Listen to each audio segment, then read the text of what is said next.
karaa kamiin birrii maallaqa onlaayinii irraa argachuu dandeenya jechuun isuma kaartoonii kana akkamitti argachuu dandeenya bilbila kana yeroo baay'ee daataatti guutuu qofaa miti nuti sirraa fayyadamuu qabna maaliif irraa argachuu qabna birrii yeroo hedduu isinitti himaan ture karaa yuutuubii kiyyaatiin garuu immoo onlaayinii kana fayyadamu dirqama kaameeraa qabaachuu qabna dirqama qabaachuu qabna dirqama bilbila lama qabaachuu qabna bilbiluma tokko fayyadamaattanu akkaataa maallaqa argattanu isin agarsiisa. Xaba'an yeroo hedduu isinti maan turiyaan. Karaa yuutuubii kiyyaatiin yaa hawaasa keenya yaa Oromoo yaa saba keenya an yuutuubii irraa birrii argataa jira hammana argadhe gaafa manni birrii kuma 80 keenya irratti dabarfadhu sana fa viidiyoo isinii waraabe birrii argataa jira an obboleessi keessan isinumti ilaallaan isintu viidiyoo kolaallaan argataara isinis irraa fayyadamaa gisee isin irraa fayyadamtanii anaa miti kan kaffalu kaampaanii yuutuubiiti kan kaffalu anaa miti wallaahi yeroo hedduu birrii kuma 80 kan dabarfadheen ture anis immoo isinis immoo irraa fayyadamaa ani laayikii isin godha sababni birrii kana argachuu danda'ee fi viidiyoo isin laayik gootanii naa ilaaltanii waan isin fayyadu waan isin fayyadne naa ilaaltanii birrii argadhe malee qopaatti fiduu hin dandeenye sababa keessa hin argadhe malee qotee arameen finne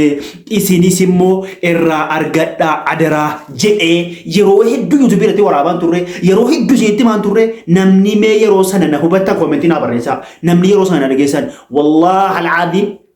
an karaa tokko gidee birrii argadhe fudhadhaan jedha online irra anaa miti biroo shaamimti waan kakkafalu kanaafuu inaaffaan hin barbaachisu kanaafaan naqaa fudhadhaa xaba'an yeroo hedduu namni tokko immoo yeroo viidiyoo waraabee wanta kana ofii fayyadamuuf jedhan wallaahi al'aadiim an yoo maal ta'e ofii fayyadamuu qofaan hojjedhu yoo isin fayyadamtan an fayyadamare yoo isin fayyadamtan anaa miti otuu kiisa kiyyaa birrii baasee isinii kennaa jiraate dhugaadha otuu bilbila kiyyaa hojjetaa jiraate dhugaadha amma immoo anaa miti kaampaanii isinii kaffala mitiire har'a kanaafuu karaa isin fayyadamtan dirqama kaameeraa isin barbaachisu no dirqama miti dirqama bilbila isin barbaachisu bilbiluma isin tokkitti fayyadamaattan kanaafuu karaa kamiin fayyadamna kan jedhu akka durii viidiyoo waraabuu yuutuubii irratti cinqamu miti ammas immoo seera haaraa karaa haaraa wayii qabadhee dhufe obboleewwan viidiyoo kiyya hordoftan kanneen fagoo teessanii dhiyoo teessanii viidiyoo kiyya agartan karaa yuutuubii ta'u karaa tiktookii karaa feesbuuk peejii fi feesbuuk aadi firendiisa ta'u karaa kamiinuu kan hordofaa jirtan karaan kun karaa salphaadha karaa gabaabaadhaan maallaqa akkaataa argachuu dandeenyu isiniin jedha le'annahu kanarratti wannan isiniin jedhu guruppii bakka tokkotti walitti qabamneeti kan viidiyoo kana isin hojjedhu yuutuubii irratti bakkuma hundattuu gadhiisaa nama galuu fi gara guruppii keessaatiin hangalchaa telegiraamii irratti riyoo shaafiidha sarchi godha yoo isinii ba'uu mallattoo piroofaayilii tiiktookii gadxuquudhaan bakka xiyyatti qabe kana gadxuquudhaan seenaa yuutuubii immoo diskiripshinii akkana gadxuquudhaan liinkii gara telegiraamii seenaa feesbuuk peejiinis feesbuukiinis gariin koomentii jira gariin barruu irra keessa kana liinkii telegiraam qabadhaa seenaa jooyin godhaati achitti wal barsiifna karaa ittiin maallaqa argachuu dandeenyu kan kaffalu riyoo shaafiitii miti kanaaf namoonni hedduun argaman ofii maallaqa argachuu malee karaa kana argataman jedhan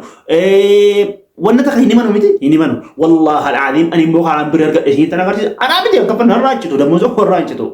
kanaafuu inaaffaan keessa namaa dhukkubsa malee qalbii namaa fi quluubihim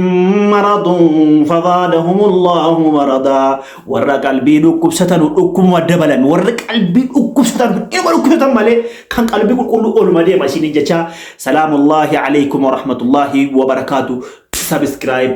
like follow share